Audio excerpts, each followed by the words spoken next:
Bidadi town ನಾವು ಮಾಡೇ ಮಾಡ್ತೀನಿ ಅಂತ ಹೇಳ್ತಾರೆ ಸಿಎಂ ಅಂತ ಕೂಡಲೇ ಮಾಡಿದ್ದಾರೆ. ಇದು ಸರ್ವಾಧಿಕಾರಿ ಬರಕ್ಕೆ ಹೇಳಿ ಜೊತೆಲಿ ಹೋಗೋಣ. ಅಲ್ಲ ಒಂದು ನಿಮಿಷ ಮುಖ್ಯಮಂತ್ರಿಗಳಿಗೆ ಆಹ್ವಾನ ಕೊಡೋಣ ಅಂತ ಹೋಗೋಣ ಅಂತಲ್ಲ, ಜನಗಳ ಹಳ್ಳಿಗಳಿಗೆ ಹೋಗೋಣ. 8 ಹಳ್ಳಿ ಇವ್ರು ಮಾಡಿದಾರಲ್ಲ, ಹೋಗೋಣ ಅಂತ ಹಳ್ಳಿಗಳಿಗೆ. ಹಳ್ಳಿಲಿ ಜನ ಎಷ್ಟು ಜನ ಅದಕ್ಕೆ ಒಪ್ಪಿಗೆ ಕೊಟ್ಟಿದ್ದಾರೆ, ಎದುರುಗಡೆ ಚರ್ಚೆ ಆಗಿದೆ, ಪ್ರತ್ಯಕ್ಷವಾಗಿ ಚರ್ಚೆ ಮಾಡೋಕ್ಕೆ ತಯಾರಾಗಿದ್ದಾರೆ, ಜನವೇ ತಯಾರಾಗಿದ್ದಾರೆ. ನಾನು ಹೋಗ್ಬೇಕಾಗಿಲ್ಲ, ನೀವು ಹಳ್ಳಿಗೆ ಹೋಗಿ ಬಂದ್ರಪ್ಪ ಗೊತ್ತಾಗುತ್ತೆ. ಇವತ್ತು ಯಾವ ಶಾಸಕರ ಹೆಸರು ಹೇಳ್ತೀರಿ, ಅಲ್ಲಿ ಜನ ಓಡಿಸಾಡಿದ್ದು ಗೊತ್ತಿಲ್ವಾ? ಅಲ್ಲಿ ಹೋದಾಗ ಅಲ್ಲಿಂದ ಅವರೇ ಓಡಿಸ್ಕೊಂಡು ಹೋದಂಥದ್ದು ಪ್ರಕರಣ ನಡೀತಲ್ಲ, ಶಾಸಕರನ್ನ ಕದ್ದೋದ್ರಲ್ಲ, ಅವರೇ ಎಲ್ಲ ನಡೆದಿರತಕ್ಕಂಥ ಒಂದು ಘಟನೆಗಳಲ್ಲಿ. ಅದರಿಂದ ಇಲ್ಲಿ ಪ್ರಶ್ನೆ ಸರ್ಕಾರ ನಿಜಕ್ಕೂ ಆ ಕಾರ್ಯಕ್ರಮ ಅನುಷ್ಠಾನ ತರಬೇಕು ಅಂತ. ಈಗ ಚನ್ನರಾಯಪಟ್ಟಣ ಇಲ್ಲಿ ನಮ್ಮ ದೇವನಹಳ್ಳಿ ಹೋಬಳಿನಲ್ಲಿ ಒಂದು 2-3 ವರ್ಷ ನಡೆಸಿದ್ರು, ಈಗ ಅದನ್ನು ಕ್ಯಾನ್ಸಲ್ ಮಾಡ್ಕೊಂಡ್ರು. ಈಗ ಅದರಿಂದ ಯಾವುದೇ ಒಂದು ಯೋಜನೆ ನೀವು ತರೋದಾದರೆ ರೈತರುಗಳನ್ನು ಕನ್ವಿನ್ಸ್ ಮಾಡಬೇಕು. ನೀವು ರೈತರ ಮೇಲೆ ದಬ್ಬಾಳಿಕೆ ಮಾಡಿ ಅದನ್ನು ನಾವು ಮಾಡ್ತೀವಿ ಅಂತಕ್ಕಂಥದ್ದು ಇದೆಯಲ್ಲ, ಅದು ಎಲ್ಲ ಒಂದು ಕಡೆ ನೆಗೆಟಿವ್ ಹೊಡಿತದೆ ಅಂತಕ್ಕಂಥದ್ದು ಕಾದು ನೋಡಿ. ಸರ್, ಈಗ ರೈತರು ಹೋರಾಟ ಕಾನೂನು ಹೋರಾಟ ಮಾಡಿದ್ರೆ ಸರ್ ನಿಮ್ಮ ಬೆಂಬಲ ಇರುತ್ತೆ?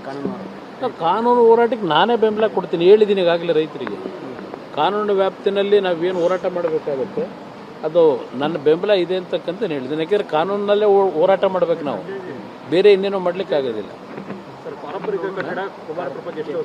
ಈಗ ಅದನ್ನು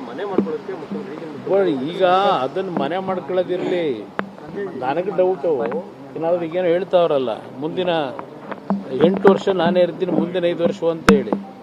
ಆ ಮುಂದಿನ 5 ವರ್ಷ ಇವ್ರು ಏನಾದರೂ ಮುಂದುವರೆದು ಬಿಟ್ರೆ ವಿಧಾನಸೌಧ ಏನು ಮಾಡ್ತಾರೆ ಅಂತ ನನಗೆ ಗಾಬರಿ ಆಗಿದೆ. ಸರ್, ಎಲ್ಲ ಕಡೆ ವಾಸ್ತು ಪಾಲನೆ ಮಾಡೋದು, ವಾಸ್ತು ವಿಚಾರದ ಕಟ್ಟಡಗಳಿಗೆ ಧಕ್ಕೆ ಆಗಲ್ಲ, ಅದು ತಪ್ಪದು. ಅದು ಹಿಂದೆ ಯಾವೊಂದು ಮಹಾರಾಜರ ಕಾಲದಲ್ಲಿ ಅವತ್ತು ಕಟ್ಟಿದಂಥದ್ದೇನಿದೆ, ಆ ಒಂದು ಪಾರಂಪರಿಕ ಕಟ್ಟಡ ಅದು. ಅಲ್ಲಿ ಇವ್ರು ಹೋಗಿ ಇವತ್ತು ಅದೆಲ್ಲ ಹೊಡೆಯತಕ್ಕಂಥ ಕೆಲಸ ಏನು ಮಾಡಿದ್ದಾರೆ. ಪಕ್ಕದಲ್ಲಿ ಹೊಸ ಗೆಸ್ಟ್ ಹೌಸ್ ಇವರೇ ಕಟ್ಟಿದ್ವಲ್ಲ, ಸರ್ಕಾರದಲ್ಲೇ ಕಟ್ಟಿದ್ರಲ್ಲ. ಆ ಗೆಸ್ಟ್ ಹೌಸ್ನಲ್ಲಿ ಏನೇನು ನಡೀತಾ ಇತ್ತು ಹಿಂದೆ, ಒಂದು ಟಿ ವಿಗಳಲ್ಲೇ ನಾನು ಗಮನಿಸಿದೆ. ಆ ಗೆಸ್ಟ್ ಹೌಸ್ ಕಟ್ಟಿ 100 ಕೋಟಿ ಖರ್ಚು ಮಾಡಿ ಅಲ್ಲಿ ನಡೀತಾ ಇದ್ದಂಥ ದಂಧೆ ಏನು ನಡೀತಿತ್ತಲ್ಲ, ಹಲವಾರು ರೀತಿ ಒಂದು ಕೆಟ್ಟ ಒಂದು ದಂಧೆಗಳು, ಅದು ಎಲ್ಲ ಹೊರಗಡೆ ನೀವೇ ಪ್ರಚಾರ ಮಾಡಿದ್ರಿ ಹಿಂದಿನ ಸರ್ಕಾರದಲ್ಲಿ. ಅದರಿಂದ ಇವತ್ತು ಅಂಥ ಒಂದು ಕಟ್ಟಡಗಳಲ್ಲಿ ಬೇಕಾದಷ್ಟಿದ್ದಾವೆ. ಇಲ್ಲೇ ಇದನ್ನೇ ಒಂದು ಪಾರಂಪರಿಕ ಕಟ್ಟಡವನ್ನು ಹೊಡೆಯತಕ್ಕಂಥ ಕೆಲಸದ ಅವಶ್ಯಕತೆ ಇರಲಿ. ಈಗ ನೀತಿ ಆಯೋಗ ಸಭೆಯಲ್ಲಿ ಮುಖ್ಯಮಂತ್ರಿಗಳು ಭಾಗವಹಿಸಿದ್ದಾರೆ ಸರ್. ಈಗಿನ ಮುಖ್ಯಮಂತ್ರಿಗಳು ಗೈರಾಗ್ತಾ ಇದ್ದಾರೆ.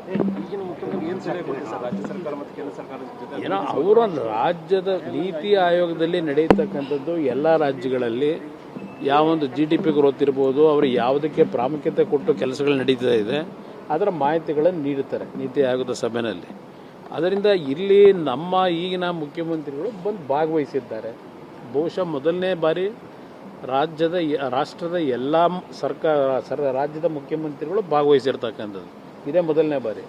ಅಲ್ಲಿ ಅವರು ನಮ್ಮ ರಾಜ್ಯದ ಗೃಹಲಕ್ಷ್ಮಿ ಯೋಜನೆ, ಅದು ಗೃಹಲಕ್ಷ್ಮಿ ಮೇಲೆ 5 ಯೋಜನೆಗಳಿಂದ ಜನ ಸಂಪದ್ಭರಿತವಾಗಿ ಬದುಕ್ತಾ ಇದ್ದಾರೆ, ತುಂಬ ಚೆನ್ನಾಗಿ ಮಾಡಿದ್ದೇವೆ ಅದನ್ನು ಕೆಲವೇ ಹೇಳಿದ್ದಾರೆ ಅಷ್ಟೇ. ಬೇರೆ ಇನ್ನೇನು ಅದು ಹೊರತುಪಡಿಸಿ ಏನಿಲ್ಲ.